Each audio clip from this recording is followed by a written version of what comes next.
Hello everyone, welcome to Chanakya IAS academy Patna. Topic of the day session. आज के इस topic of the day session में हम बात करने वाले हैं टॉपिक पे that how will Trump treat illegal Indians. अभी रिसेंटली यूएस में प्रेसिडेंशियल इलेक्शन समाप्त हुआ है और वहाँ पे फिर से एक बार ट्रम्प जो है एडमिनिस्ट्रेशन वहाँ पे आ चुका है। ये उनका सेकेंड टर्म है।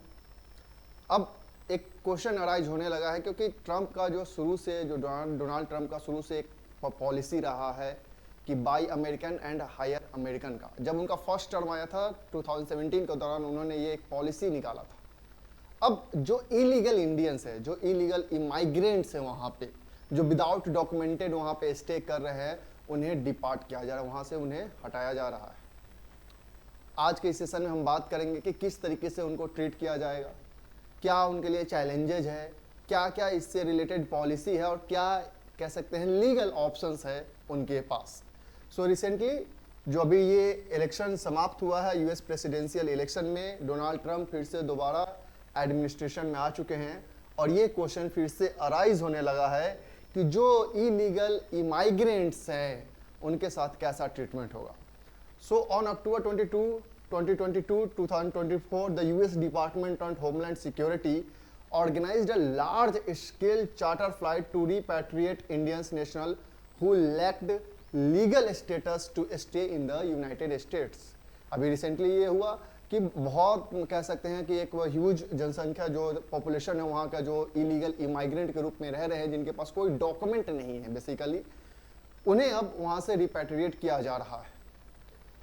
This action part of a larger US effort authorities to curb irregular migration led to repatriation of over 1,100 Indian nationals in the previous fiscal year. With former President Donald Trump re-elected, his administration has pledged a significant crackdown on illegal migration, aiming to implement one of the largest deportation operation in the US history.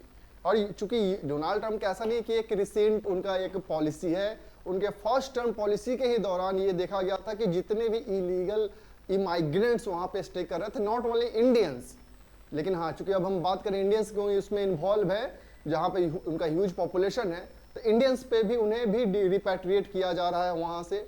तो जितने भी illegal इमाइग्रेंट्स हैं, जो Donald Trump का administration रहा है, उन्हें शुरू से ही इलीगल इमाइग्रेंट्स को वहाँ से रिपैट्रिएट करने की पॉलिसी चल रही है।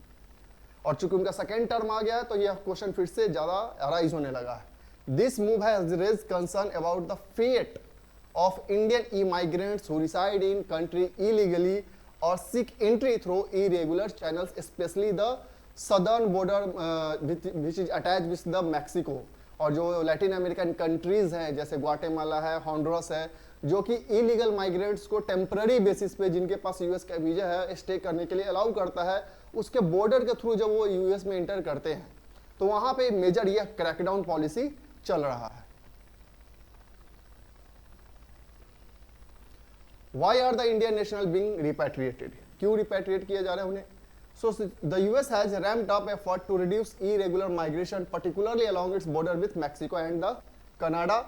Indian nationals often attempt to enter US through the southern border with Mexico, exploiting visa-free entry agreement in certain Latin American countries। जैसा कि जस्ट हमने डिस्कस किया कि जो सदर्न बॉर्डर है जो मैक्सिको के साथ अटैच होता है, उससे वो जो इंडियंस जो इलीगली वो इंटर करते हैं उन पे ये मेजर क्रैकडाउन पॉलिसी चलाया गया है। दीज कंट्रीज सच एज हॉन्डुरस है, ग्वाटेमाला है, allow US visa holding Indians temporary stay in these countries which traffickers और irregular migrants used to cross into the US। Generally इसी बॉर्डर का यूज करके लोग यूएस में एंटर कर जाते हैं। And the many of this migrants come from Punjab, Gujarat and many other Indian states with some risking their lives through the perilous journey. The US Custom and Border Protection reported that nearly 96,917 Indians were apprehended while attempting illegal entry in 2023, a five-fold increase since 2019। ये देख सकते हैं कि कितना huge numbers है कि approx 96,917 जो Indians है उन्हें अप्रीहेंड किया गया है। और वो कह सकते हैं कि 2019 से लेकर 2023 के बीच में ये 5 गुना इसमें इंक्रीमेंट देखने को मिला है। एंड दैट्स वाई कहीं ना कहीं यूएस गवर्नमेंट ने ये क्रैकडाउन पॉलिसी इंप्लीमेंट किया है कि जितने भी इलीगल माइग्रेंट है जिनके पास डॉक्यूमेंट नहीं है प्रॉपर, उन्हें यहाँ से रिपैट्रिएट किया जाए। अब चैलेंज है इंडियन के लिए भी, legal pathway for Indian immigration to the US. क्या क्या लीगल पाथवे है? तो बहुत सारे वीज़ा पॉलिसी है जिसके थ्रू बहुत सारे इंडियंस जो है, प्रोफेशनल्स जो है, वो यूएस में जाके रहते भी है। जैसे हम एग्जांपल की बात कर लेते हैं, EB1 for the individuals with extraordinary ability, researchers, multinational managers, EB2 and EB3 for professionals with advance degree and skilled workers. Special immigrant EB4 include certain US government employed and refugee from certain conflict zones, and the investor visa जो कि EB5 होता है for investor who establish business in the US.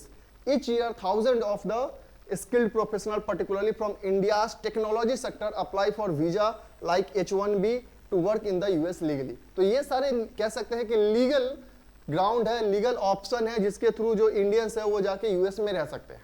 लेकिन अगर किसी का visa expire कर चुका है, अब उनके पास वो डॉक्यूमेंट रहने का टाइम नहीं है, उस डॉक्यूमेंट में अभी ये वेरिफिकेशन नहीं है, तो ये सब के कारण उन्हें रिपैट्रिएट किया जा रहा है। और कहीं ना कहीं जो ट्रंप का स्टांस रहा है शुरू से कि buy American and hire American policy के तहत कि अमेरिका फर्स्ट का पॉलिसी जो है उसमें ये कहीं ना कहीं जितने भी अलग देशों से जो वहाँ पे इलीगल माइग्रेंट्स हैं उन्हें रिपैट्रिएट करने की पॉलिसी शुरू से रही है ये। So president Trump has historically adopted a stringent stance on immigration. His earlier buy American hire American policy introduced in 2017 led to an increase in H1B visa denial affecting many Indian professional and all over the globe, कि जहां कहीं से भी US में कोई जाते हैं उसे वो अफेक्ट पड़ रहा था because of this policy.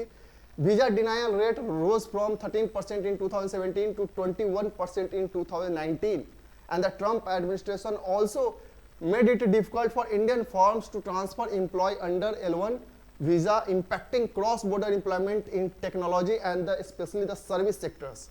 With this renewed focus on deporting undocumented immigrant, Trump policy are expected to impact not only the Latin American immigrant but also Indian national living in US without proper documentation.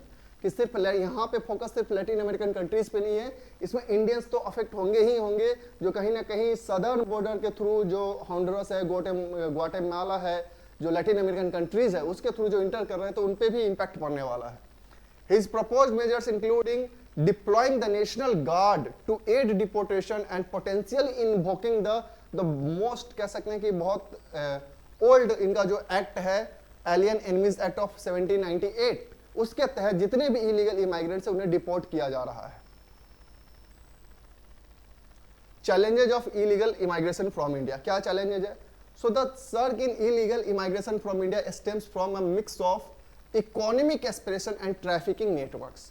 ये जो इतना illegal इमाइग्रेंट्स जो increase हुआ है उसमें कहीं ना कहीं दो मेजर कह सकते हैं फैक्टर वर्क किया है, economic aspiration and the trafficking networks. जो ट्रैफिकर्स है उनका काफी ज्यादा बड़ा नेटवर्क्स है.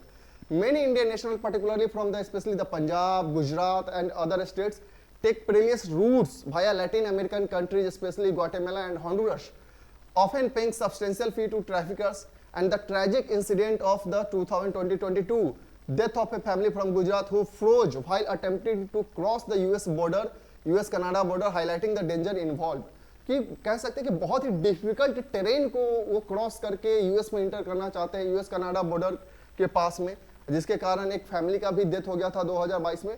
तो ये कह सकते हैं कि बहुत बड़े चैलेंजेज हैं जो इलीगल माइग्रेंट्स जो है वो यूएसए में फेस कर रहे हैं. हालांकि ट्रंप एडमिनिस्ट्रेशन ने क्लियर स्टांस दिया है कि वो कोई भी इलीगल माइग्रेंट्स और नॉट ओनली इंडियंस कहीं से भी होंगे, अमेरिका में स्टे कर रहे होंगे, उन्हें वहां से डिपोर्ट किया ही जाएगा. अब देखते हैं कि इंडिया कैसे इस मैटर को हैंडल करता है. तो दैट्स ऑल, थैंक यू.